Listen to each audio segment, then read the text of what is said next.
আসসালামু আলাইকুম। Technique easy এডুকেশনের পক্ষ থেকে আপনাদের সবাইকে স্বাগতম জানাচ্ছি। প্রিয় শিক্ষার্থীরা, চলে আসলাম নতুন আরও একটা পর্ব নিয়ে।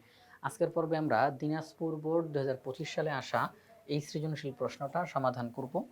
তো সৃজনশীল প্রশ্নটার উদ্দীপকে কিছু তথ্য দেওয়া আছে, যেমন এখানে বলা হলো দুইটা তথ্য আছে। এখানে প্রথম যেই তথ্যটা F such that are relate to R, এখানে মূলত একটা ফাংশনের পরিচয় তুলে ধরা হয়েছে। প্রথমেই ফাংশনটার নাম বলা হয়েছে, সেটা হচ্ছে এফ ফাংশন। এরপর এই যে তীর চিহ্নটা দেওয়া, তীর চিহ্নের আগেরটা হচ্ছে এই ফাংশনটার ডোমেনের পরিচয়, আর তীর চিহ্নের পরেরটা হচ্ছে এই ফাংশনটার কোডোমেনের পরিচয়। অর্থাৎ তারা বলতেছে যে এই ফাংশনটার ডোমেন হচ্ছে বাস্তব সংখ্যার সেটের অন্তর্ভুক্ত এবং এই ফাংশনটার কোডোমেন হচ্ছে বাস্তব সংখ্যার সেট। তো আর ফাংশনটা কি, একদম আলাদা করে ফাংশনটা কি? ফাংশনটা হলো F of x equal two 1/√3x - 2। তাহলে একটা ফাংশন, তার ডোমেন বাস্তব সংখ্যার সেটের অন্তর্ভুক্ত, তার কোডোমেন হলো বাস্তব সংখ্যা এবং ফাংশনটা হলো 1/√3x - 2। এই হচ্ছে একটা তথ্য। এরপর আরেকটা তথ্য দেওয়া, s equal to x comma y, একটা অন্যয় দেওয়া আছে, s অন্যয়। তো এক্স কমা ওয়াই, প্রথমে এক্স বসবে, পরে ওয়াই বসবে। সাচ দ্যাট 4x² + 4y² - 256 = 0 এবং y এর মান শূন্যর সমান বা বড়। y এর মান শূন্যর সমান বা বড়। তো এই হচ্ছে একটা অন্যয়ের কিছু পরিচয় তুলে ধরা হয়েছে, শর্ত দেওয়া হয়েছে, দুইটা তথ্য, উদ্দীপকের দুইটা তথ্য। এবার ক নাম্বার প্রশ্ন। ক নাম্বার প্রশ্নে কি বলছে? ক নাম্বার প্রশ্নে বলছে এফ এর ডোমেন নির্ণয় করো। কার ডোমেন? এফ এর ডোমেন নির্ণয় করো। অর্থাৎ উদ্দীপকে যে ফাংশনটা দেওয়া ছিল সেই ফাংশনটার ডোমেন একদম নির্দিষ্ট করে তারা জানতে চায়। তো এখানের মধ্যে ডোমেন কাকে বলে? ডোমেন বলা হয় যে একটা ফাংশনের মধ্যে আমরা চলকের মান হিসেবে যাদেরকে বসাইতে পারি, যেই মানগুলো বসানোর ফলে ফাংশনটা সংজ্ঞায়িত থাকে, সেই মানগুলোকে বলা হয় ওই ফাংশনটির ডোমেন। একটি ফাংশনে ডোমেনের যেই মানগুলো বসানো, একটি ফাংশনে চলকের যেই মানগুলো বসানো সম্ভব, তাদেরকে বলা হবে ওই ফাংশনটির ডোমেন। তো আমরা এখন ফাংশনটির ডোমেন নির্ণয় করব। এখানে দেখার বিষয়, এই ফাংশনটা কিন্তু একটা ভগ্নাংশ। দেখেন 1/√3x - 2, এটা একটা ভগ্নাংশ। তো যেহেতু এটা একটা ভগ্নাংশ, সুতরাং কোনোভাবেই হর জিরো হতে পারবে না। হর কোনোভাবেই জিরো হতে পারবে না। তাহলে এটা আমরা মাথায় রাখবো যে না, হর কোনোভাবেই যেন জিরো না হয়। আরেকটা বিষয়, এখানে হরের মধ্যে রুট রয়েছে। তো রুট থাকলে রুটের ভিতরের যে অংশটা, তার ফলাফল কোনোভাবেই ঋণাত্মক হতে পারবে না। রুট ওভার যদি থাকে, বর্গমূলের চিহ্ন যদি থাকে, তাহলে তার ভিতরের মান কোনোভাবে ঋণাত্মক হতে পারবে না। অর্থাৎ রুটের ভিতরে √5, √7 না, এরা বাস্তব সংখ্যা না, এরা হচ্ছে কাল্পনিক সংখ্যা। কাল্পনিক সংখ্যা এখানে নেওয়া যাবে না, বাস্তব সংখ্যা আমাদেরকে নিতে হবে। তো এখন তাহলে এখানে আমরা দেখলাম যে যেহেতু ফাংশনটা একটা ভগ্নাংশ আকারে আছে, সুতরাং হর কোনোভাবেই জিরো হতে পারবে না। আবার হরের মধ্যে যেহেতু রুট আছে, তাহলে রুটের ভিতরের অংশটার মান কোনোভাবেই ঋণাত্মক হতে পারবে না। জিরো হতে পারবে না, ঋণাত্মক হতে পারবে না। তাহলে হতে পারবে কি? জিরোর চেয়ে বড়। কারণ জিরোর চাইতে বড় বললেই সমস্যার সমাধান। কারণ জিরোর চাইতে বড় মানে কি? জিরো না, আবার ঋণাত্মকও না। কারণ জিরোর চাইতে বড় যারা, তারা সবাই ধনাত্মক। তাহলে এখানের মধ্যে আমরা এই যে 3x - 2, রুটের ভিতরে যেটা 3x - 2, এটার মান হবে জিরোর চাইতে বড়। তাহলে আমরা এখানের মধ্যে বলবো যে দেওয়া আছে ফাংশনটা এটা। তো এফ অফ এক্স সংজ্ঞায়িত হবে যদিও কেবল যদি 3x - 2 এর মান শূন্যর চেয়ে বড় হয়। তো আমরা -2কে বাদ দেওয়ার জন্য উভয় পক্ষে +2 নিয়ে আসলাম। তো 3x > 2, উভয় পক্ষকে 3 দ্বারা ভাগ করলাম। তাহলে x > 2/3, x > 2/3, অর্থাৎ এই ফাংশনটার মধ্যে এই যে x দেখতেছি, এই x এর মান হিসেবে আমাদেরকে 2/3 এর চাইতে বড় কোনো মান বসাইতে হবে। আমরা যদি এই ফাংশনের মধ্যে x এর মান, অর্থাৎ চলকের মান হিসেবে 2/3 এর চাইতে বড় যে কোনো মান বসাই, আমার অঙ্ক ঠিক থাকবে, কোনো সমস্যা হবে না। তাইলে আমরা যাদেরকে বসাইতে পারি তাদেরকে তো ডোমেন বলি। তাহলে এই অঙ্কের ডোমেন হবে, এই ফাংশনের ডোমেন হবে 2/3 এর চাইতে বড় যে কোনো মান। তাহলে আমার অঙ্ক ঠিকঠাক থাকবে। যেমন দেখেন, আমি যদি এখানের মধ্যে x এর মান কিন্তু 2/3ও কিন্তু বসাবো না। কারণ x এর মান যদি আমি 2/3 বসাই, দেখেন আমি যদি x এর মান 2/3 বসাই তাহলে গন্ডগোলটা কোথায় বাঁধবে?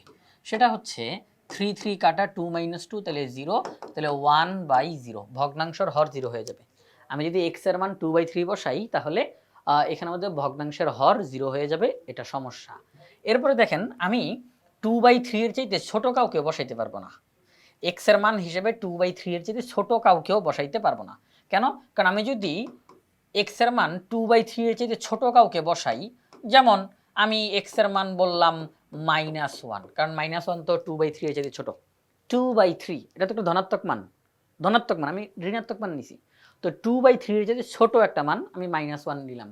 এরপরে দেখেন -2, তাহলে এখন ক্যালকুলেশন করলে কি দাঁড়াবে? 1/√, এখানে হতে হবে -3 -2, তাহলে 1/√5। তো এখন দেখেন রুটের ভিতরে ঋণাত্মক মান চলে আসছে, তাহলে এটা একটা সমস্যা। তো এই হচ্ছে বিষয়। তাহলে আমাদের এই ফাংশনটার মধ্যে আমরা চলকের মান হিসেবে 2/3 এর চাইতে বড় যে কোনো মান আমরা নিতে পারবো, তারাই হচ্ছে ডোমেন। তাহলে আমরা বলবো ডোম f x belongs to R such that x greater than 2/3। এটি হচ্ছে আমাদের ক নাম্বার প্রশ্নের সমাধান। আমরা এখন খ নাম্বার প্রশ্নে চলে যাব। খ নাম্বার প্রশ্নে কি বলছে? খ নাম্বার প্রশ্নে বলছে f একটি সার্বিক ফাংশন কিনা তা নির্ধারণ করো। আমাদের কাছ থেকে তারা মতামত জানতে চাইছে যে উদ্দীপকের মধ্যে যেই ফাংশনটা দেওয়া আছে f of x, এই ফাংশনটা কি সার্বিক ফাংশন কিনা এটা আমাদেরকে তারা নির্ধারণ করতে বলছে। অর্থাৎ আমরা এখানের মধ্যে মতামত দিব, আমরা এখানের মধ্যে সিদ্ধান্ত দিব। তো আমাদেরকে এখানের মধ্যে সিদ্ধান্ত জানাইতে হবে যে এটা সার্বিক ফাংশন কিনা। সার্বিক ফাংশনকে আমরা অন টু ফাংশন বলি, একই অর্থ, সার্বিক ফাংশন অন টু ফাংশন। এখন কথা হচ্ছে সার্বিক ফাংশন কিনা এটা আমরা কিভাবে করে নির্ধারণ করব? নির্ধারণ করার ধাপগুলো কি?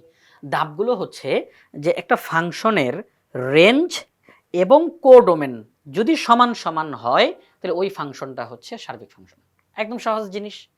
একটি ফাংশনের রেঞ্জ এবং কোডোমেন যদি সমান হয় তাহলে আমরা বলবো ওই ফাংশনটি হলো সার্বিক ফাংশন। এখন আমি এই ফাংশনটার কোডোমেন কিন্তু জানি, আগে থেকে আমার জানা আছে। কিভাবে করে? এই যে উদ্দীপকে বলা আছে ফাংশনটির কোডোমেন হলো বাস্তব সংখ্যা। এই যে আমরা প্রথমেই বললাম এই তীর চিহ্নের আগেরটা হচ্ছে ডোমেন আর পরেরটা হচ্ছে কোডোমেন। তাহলে কোডোমেন উল্লেখ করা আছে আর বাস্তব সংখ্যা, মানে যত বাস্তব সংখ্যা আছে। আচ্ছা, বাস্তব সংখ্যার অন্তর্ভুক্ত কারা? নেগেটিভ ইনফিনিটি থেকে পজিটিভ ইনফিনিটি পর্যন্ত, এটা হচ্ছে খোলা ব্যবধি। হ্যাঁ, খোলা ব্যবধি। আচ্ছা, ওপেন ইন্টারভেল। তো এখন কথা হচ্ছে যে বাস্তব সংখ্যার অন্তর্ভুক্ত নেগেটিভ ইনফিনিটি থেকে পজিটিভ ইনফিনিটি। তাহলে কোডোমেন আমার জানা আছে। এখন জানার বিষয় রেঞ্জ। এই ফাংশনটার রেঞ্জ কত? তো আমরা একটা ফাংশনের রেঞ্জ কিভাবে করে বের করতে পারি? আমরা রেঞ্জ বের করার জন্য আমাকে যেই ফাংশনটা দেওয়া আছে মূল ফাংশনটা, আমি ওই ফাংশনটার বিপরীত ফাংশন বের করব। কি ফাংশন? বিপরীত ফাংশন বের করব।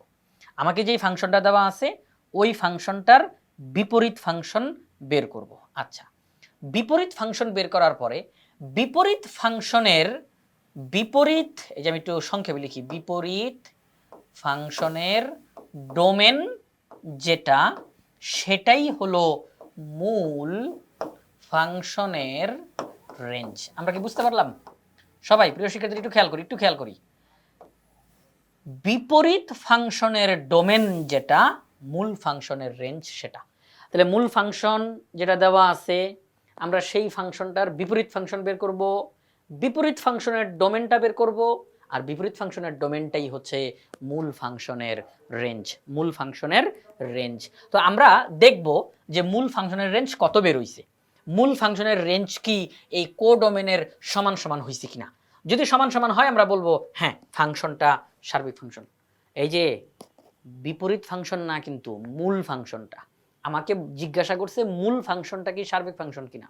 তো আমি মূল ফাংশনটা সার্বিক ফাংশন কিনা বোঝার জন্য মূল ফাংশনের রেঞ্জ বের করতে হবে, মূল ফাংশনের কোডোমেন বের করতে হবে। তো মূল ফাংশনের কোডোমেন তো বলাই আছে, এখন মূল ফাংশনের রেঞ্জ দরকার। এই রেঞ্জ বের করার জন্য আমি বিপরীত ফাংশনের সাহায্য সহযোগিতা নিছি। ওকে, আচ্ছা, তো চলেন আমরা এখন খ নাম্বার প্রশ্নটার সমাধান করে ফেলি। খুবই সহজ। আমরা এখানে লিখব দেওয়া আছে f such that r relate to r f of x equal to 1/√3x - 2। এখানে f of x এর কোডোমেন উদ্দীপকে উল্লেখ করা আছে, ইতিমধ্যে আপনাদেরকে বলা হয়ে গেছে। এখন আমরা বিপরীত ফাংশনের শরণাপন্ন হব রেঞ্জ বের করার জন্য। ধরি y equal to f of x equal to 1/√3x - 2। অর্থাৎ উদ্দীপকে মূল ফাংশনটা যা দেওয়া ছিল তার সামনে আমরা অতিরিক্ত ওয়াই ধরবো, যে এই পুরাটা হচ্ছে ওয়াই এর সমান, এই পুরাটা হচ্ছে ওয়াই এর সমান। এখন আমরা করব কি, ওয়াই এর সাথে সম্পর্ক তৈরি করব, ওয়াই এর সাথে সম্পর্ক তৈরি করব, ওয়াই এর সাথে এফ অফ এক্স এর সম্পর্ক তৈরি করব, আবার ওয়াই এর সাথে 1/√3x-2 এর সম্পর্ক তৈরি করব। আমরা এই ওয়াই এর সাথে উভয়টার সম্পর্ক তৈরি করব। তো এখন এই যে যখন সম্পর্ক তৈরি করব, তো চলেন আমরা সম্পর্ক তৈরি করা শুরু করে দিই। ওয়াই এর সাথে এফ অফ এক্স এর সম্পর্ক তৈরি করব। আমরা লিখব f of x equal to y, f of x equal to y. তো দেখেন এই যে f of x equal to y, এই এফ যখন ওই সাইডে যাবে সেটা বিপরীত হয়ে যাবে, একদিকের এফ যখন আরেক পাশে যাবে তখন সে বিপরীত হয়ে যাবে। তো আমরা বলতে পারি F inverse Y, F inverse Y. আর যদি এটার বিস্তারিত ব্যাখ্যা আমরা দেখতে চাই তাহলে ব্যাখ্যাটা এরকম হবে যে f of x equal to y, তো একদিকের এফ যখন আরেক দিকে যাবে সে ভাগ হয়ে যাবে, এখানে গুণ, ওই সাইডে গিয়ে ভাগ হয়ে যাবে, ভাগটা উল্টালে গুণ, তো ভাগের পরে এফ আছে সে উল্টায়া 1/f।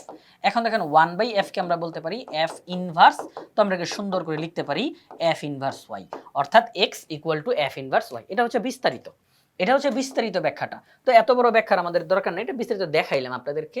তো ওয়াই এর সাথে এফ অফ এক্স এর সম্পর্ক তৈরি করব, f of x equal to y. তো এক্স কে একা রেখে এফ কে ওই সাইডে পাঠিয়ে দিলে সে বিপরীত হয়ে যাবে, x equal to f inverse y, x equal to f inverse y. আচ্ছা, এই হচ্ছে একটা সম্পর্ক, আমরা ওয়াই এর সাথে এফ অফ এক্স এর সম্পর্ক তৈরি করলাম। এবার ওয়াই এর সাথে 1/√3x-2 এটার সম্পর্ক তৈরি করব, এক্স কে একা বানাবো। এখানে যেমন এক্স কে একা বানাইছি, এখানেও আমরা এখন এক্স কে একা বানাবো, ওয়াই ইকুয়াল টু 1/√3x-2। আমরা লিখলাম y ইকুয়াল টু 1/√3x-2। আমরা বিপরীতকরণ করে দিতে পারি, বিপরীতকরণ অর্থাৎ লবটা হরে যাবে, হরটা লবে যাবে, বিপরীতকরণ। তো y এর নিচে মনে মনে 1 আছে, তাহলে 1/y, এটা এই যে উল্টা হয়ে গেল 1/y, আর এটা যখন উল্টা হবে তখন 1টা নিচে, √3x-2 নিচে 1, বিপরীতকরণ করে দিলাম, বিপরীতকরণ করে দিলাম। এখন দেখেন উভয় পক্ষকে আমরা বর্গ করতে পারি, উভয় পক্ষকে বর্গ, তো আমরা লিখতে পারি 1/y²। দেখেন স্কোয়ারের রুটে কাটা, স্কোয়ারের রুটে কাটা, 3x-2 ইকুয়াল টু 1/y²। -2 এই পাশে গেলে +2, আমরা হরগুলোর লসাগু করলাম, হরগুলোর লসাগু করলাম। এই যে দেখেন এখানের মধ্যে y², তো 1 + 2y², 3x equal to 1 + 2y² divide by y²। এই যে 3 এখানে গুণ, ওই সাইডে গেলে ভাগ হবে, ভাগ হওয়া মানে সে নিচে যাবে, ভাগ হওয়া মানে সে নিচে যাবে, এই যে ভাগ চিহ্ন, এই যে ভাগ চিহ্ন, ভাগের নিচে যাবে। আচ্ছা, তাহলে x equal to 1 + 2y² divide by 3y²। x কি একা হইছে? x কি একা হইছে? আচ্ছা, x একা হইছে। আমাদের একটা উদ্দেশ্য ছিল, আমরা কিছুক্ষণ আগেও x কে একা করছিলাম, মনে আছে? কিছুক্ষণ আগেও আমরা x কে একা করছিলাম, এখনো আমরা x কে একা করছি। তো আমরা x এর মানটা বসাই দিব। কিছুক্ষণ আগে আমরা x এর মান বের করেছিলাম f ইনভার্স y, উপরে উপরে আমরা কিছুক্ষণ আগে কাজ করেছিলাম, x এর মান হলো f ইনভার্স y। আচ্ছা, তাই আমরা বলতে পারি f inverse y equal to 1 + 2y² divide by 3y²। এখন কথা হচ্ছে, এটাই কি আমার মূল উদ্দেশ্য ছিল f ইনভার্স y বের করা? আমরা জানি আমাদের উদ্দীপকে মূল ফাংশনটা ছিল f অফ x, আমরা তার বিপরীত ফাংশন বের করতে চাইছি, অর্থাৎ f ইনভার্স x। তো f ইনভার্স x বের করাটা আমার মূল উদ্দেশ্য। তো এখানে বের হয়েছে f ইনভার্স y, আমি জাস্ট এই y এর জায়গাতে x বসাই দিলেই অঙ্কটা ঠিকঠাক হয়ে যাবে। f ইনভার্স y এর জায়গায় f ইনভার্স x, অর্থাৎ f ইনভার্স x, এই যে f ইনভার্স 2, তার মানে কি x এর জায়গায় 2 বসাই, যেখানে যেখানে x আছে সেখানে সেখানে 2 বসাই। এরকম না যে f ইনভার্স x দেওয়া আছে, f ইনভার্স 2 নির্ণয় করো, তখন যেখানে যেখানে x সেখানে সেখানে 2। একই রকম ভাবে এখানের মধ্যে f ইনভার্স y আছে, কিন্তু আমি f ইনভার্স x বের করতে চাই, তাহলে y এর জায়গাতে x বসবে, যেখানে যেখানে y আছে সেখানে সেখানে x বসে পড়বে, সেখানে সেখানে x বসে পড়বে। তাহলে ওই হিসাবে f inverse x equal to 1 + 2x² divide by 3x²। আচ্ছা, তো এই হচ্ছে বিপরীত ফাংশন বের হইছে, বিপরীত ফাংশন বের হইছে, বিপরীত ফাংশন বের হইছে। বিপরীত ফাংশন বের হওয়ার পরে আমি এই ফাংশনটির ডোমেন কত সেটা নির্ণয় করার চেষ্টা করব। বিপরীত ফাংশন বের করার পরে সেটার ডোমেন বের করার চেষ্টা করব, কারণ এই ডোমেনটাই হবে মূল ফাংশনের রেঞ্জ। তো এখন দেখেন ডোমেন বের করার জন্য এই যে আমরা দেখতেছি ফাংশনটা, এটা একটা ভগ্নাংশ। যেহেতু এটা একটা ভগ্নাংশ তার মানে হর কোনোভাবেই জিরো হতে পারবে না। যেহেতু এটা ভগ্নাংশ তাহলে হর কোনোভাবেই জিরো হতে পারবে না। তাহলে আমরা বলবো 3x² নট ইকুয়াল টু 0। উভয় পক্ষকে 3 দ্বারা ভাগ করেন, তাহলে x² নট ইকুয়াল টু 0। তাই এখন দেখেন একদিকের স্কোয়ার আরেক দিকে গেলে রুট হয়ে যাবে, তাহলে x নট ইকুয়াল টু 0। অর্থাৎ আমাদের এই অঙ্কের মধ্যে x এর মান কোনোভাবেই 0 বসাতে পারবো না। এই ফাংশনটার মধ্যে x এর মান 0 বসাতে পারবো না, 0 ব্যতীত অন্য যে কোনো মান বসাইতে পারবো। আমি আমার এই ফাংশনটার মধ্যে চলকের মান হিসেবে x ব্যতীত অন্য যে কোনো সংখ্যা বসাইতে পারবো, অঙ্ক ঠিকঠাক থাকবে। তাহলে ডোমেন হিসেবে কি বলতে পারি? বাস্তব সংখ্যার সেটের অন্তর্ভুক্ত, তবে 0 বাদে। এই ফাংশনটার ডোমেন কি? ডোমেন হলো বাস্তব সংখ্যা, তবে 0 ব্যতীত। 0 ব্যতীত। তাহলে বাস্তব সংখ্যার সেট থেকে 0 বাদে বাকি যা কিছু আছে সবাই হচ্ছে এই ফাংশনটার ডোমেন, আর সেটাই হবে মূল ফাংশনের রেঞ্জ। এই ফাংশনের এই যে বিপরীত ফাংশন যেটা, এটার ডোমেন r-0, আর এটাই হচ্ছে মূল ফাংশনের রেঞ্জ। চলুন আমরা এখন অঙ্কের বাকি অংশটুকু এখান থেকে দেখাই আপনাদেরকে।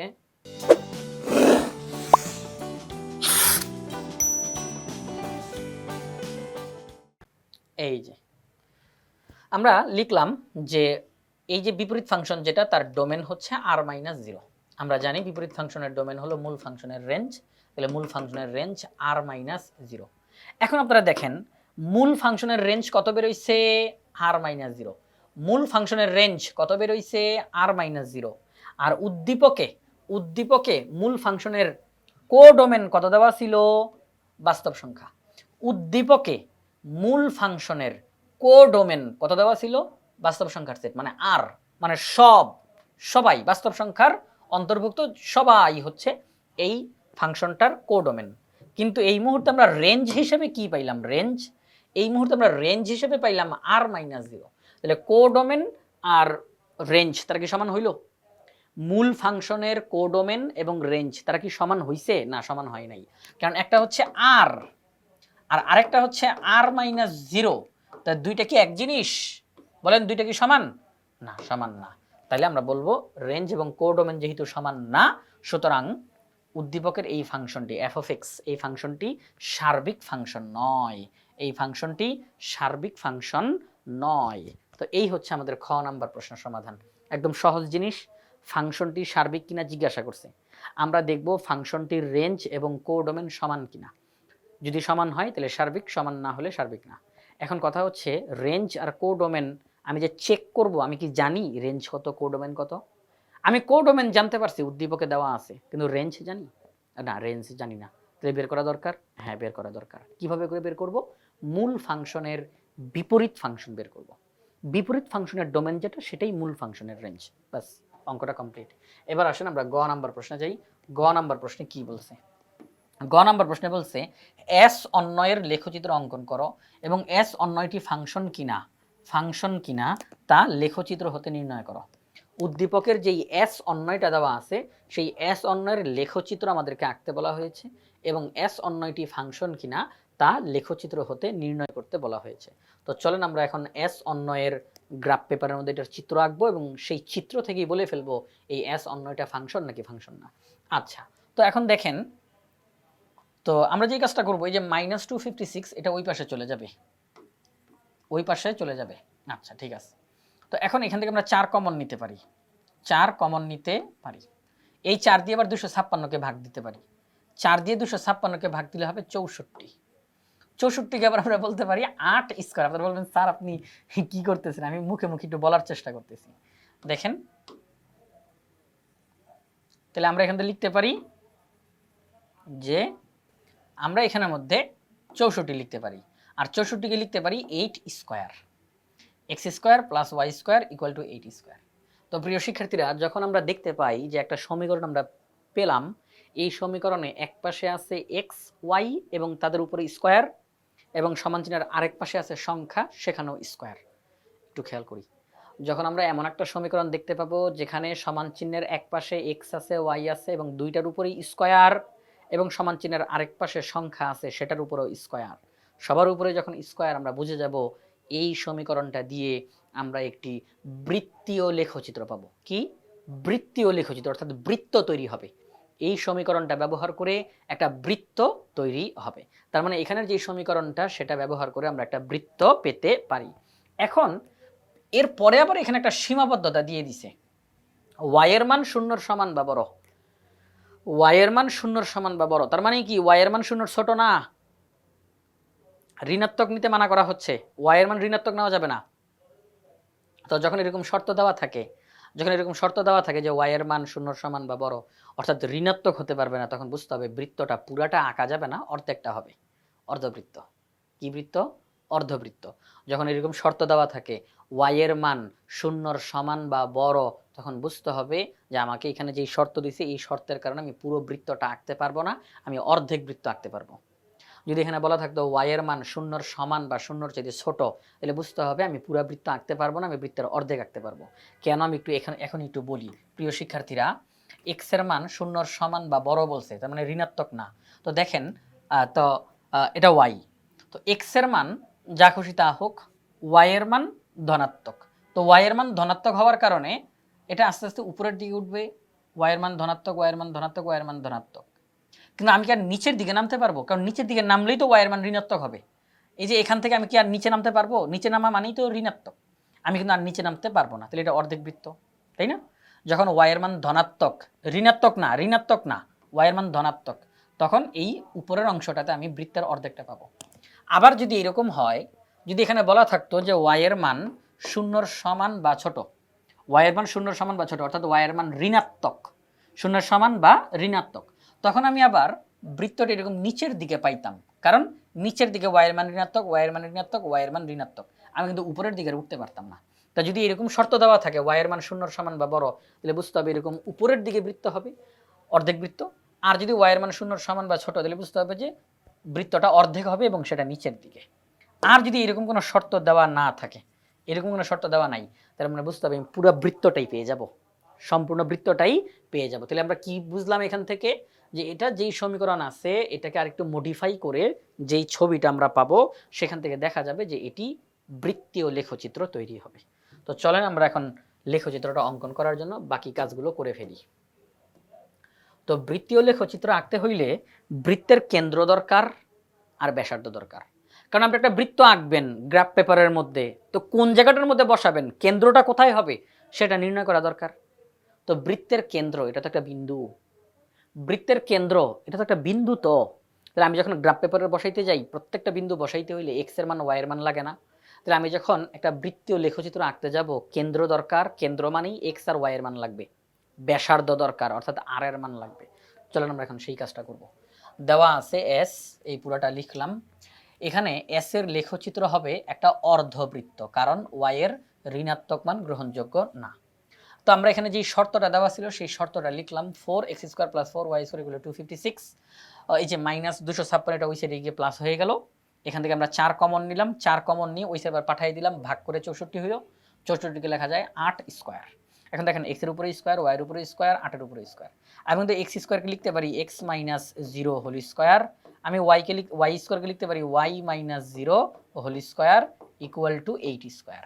তো এখন দেখেন এই যে x এর উপরে স্কয়ার, y এর উপরে স্কয়ার, 8 এর উপরে স্কয়ার, তার মানে এটা বৃত্তীয় লেখচিত্র।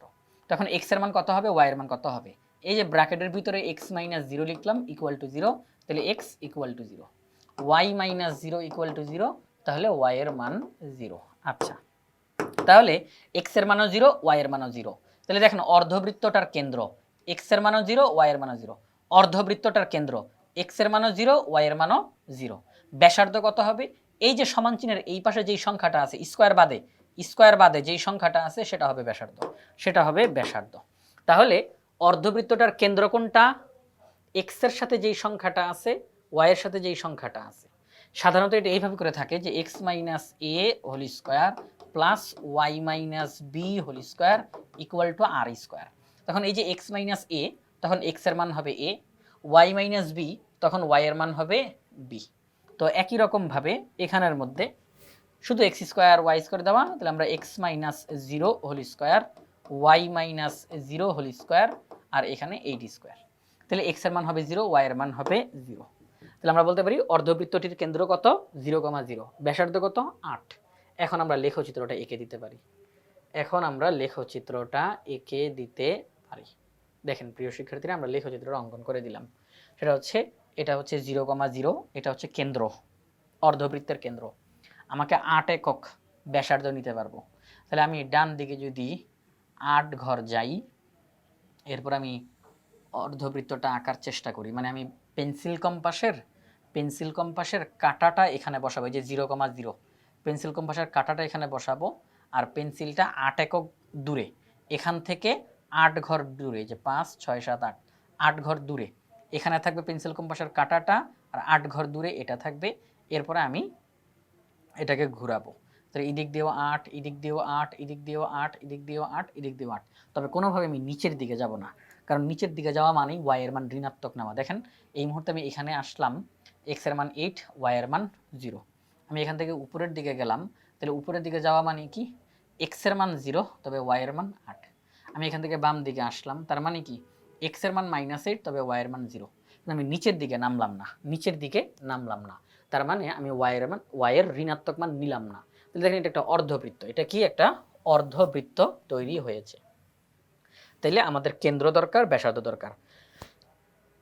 আমরা উপর থেকে পেয়েছি কেন্দ্র হচ্ছে 0,0, ব্যাসার্ধ পেয়েছি 8, এবং y এর মান 0-র কম হবে না, সেই হিসেবে নিচে আর নামলাম না, তাই অর্ধবৃত্ত পাওয়া গেল।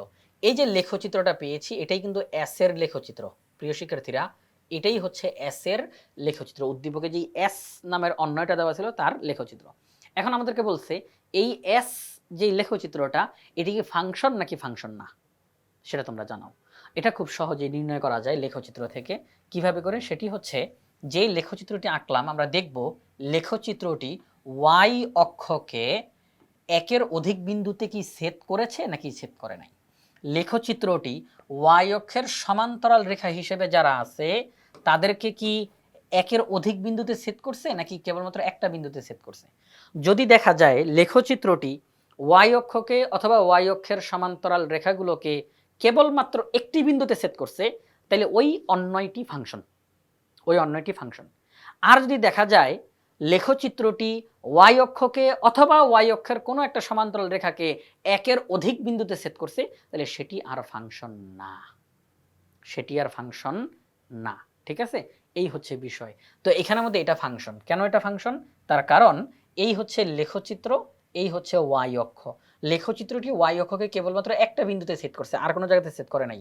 এই যে দেখেন ওয়াই অক্ষ, লেখচিত্রটা ওয়াই অক্ষকে একটা বিন্দুতেই ছেদ করছে, তাইলে আমরা বলবো এই লেখচিত্রটা হলো ফাংশন।